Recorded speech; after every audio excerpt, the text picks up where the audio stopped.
Mudah-mudahan tidak sampai lewat dari jam 3 saya minta waktu. Saya akan berusaha menyajikan materi dalam waktu yang singkat tanpa mengurangi esensi dari apa yang ingin saya sampaikan. Ya, sebelum saya lanjutkan, Bapak Ibu perkenalkan, untuk tim pengabdi sebenarnya sama saja, cuma urutannya berubah. Kalau tadi itu Prof. Made Ardhanus selaku ketuanya, kalau yang sekarang ini kebetulan saya sendiri selaku ketuanya. Masih ada satu orang anggota sebenarnya di sini, Prof.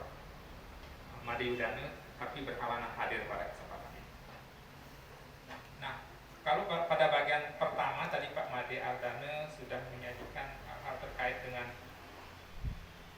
pembuatan modul digital, kemudian penggunaan GeoGebra, tetapi di sini kami lebih memfokuskan kegiatannya pada kegiatan merancang dan mengimplementasikan asesmen kinerja. Nah, kalau kita lihat, dan saya meyakini sekali terkait dengan asesmen atau penilaian, Bapak Ibu pasti sudah selalu melakukan hal itu. Namun mungkin yang belum Bapak Ibu sadari adalah salah satu bentuk penilaian yang sebenarnya sangat baik untuk bisa Bapak Ibu terapkan adalah asesmen kinerja. Nah, apa itu asesmen kinerja dan bagaimana nanti Bapak Ibu bisa merancang itu sekaligus mengimplementasikan, kita akan diskusikan, kita akan bahas pada kesempatan kali ini.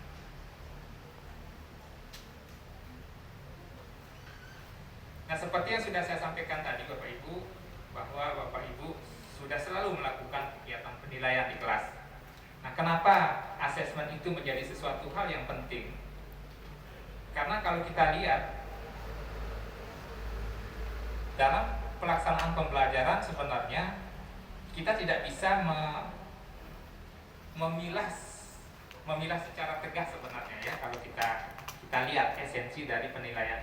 Kenapa? Karena penilaian itu semestinya harus Bapak Ibu lakukan selama proses pembelajaran berlangsung. Tidak hanya khusus dilaksanakan pada akhir pembelajaran.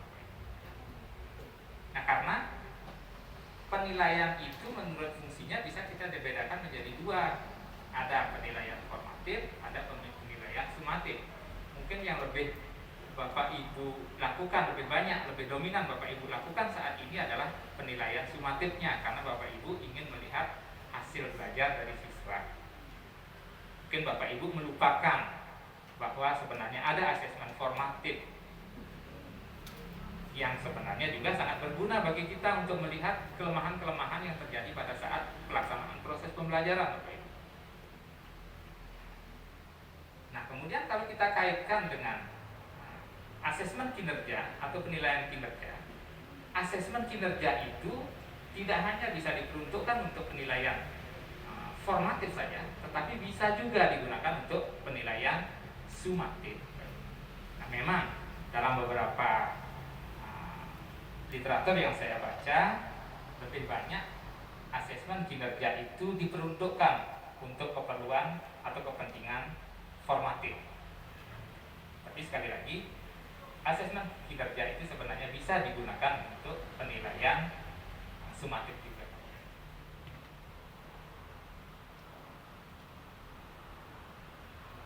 Nah, kalau kita melihat bagaimana karakteristik penilaian yang efektif, ada 3 hal sebenarnya yang bisa kita lihat di sini.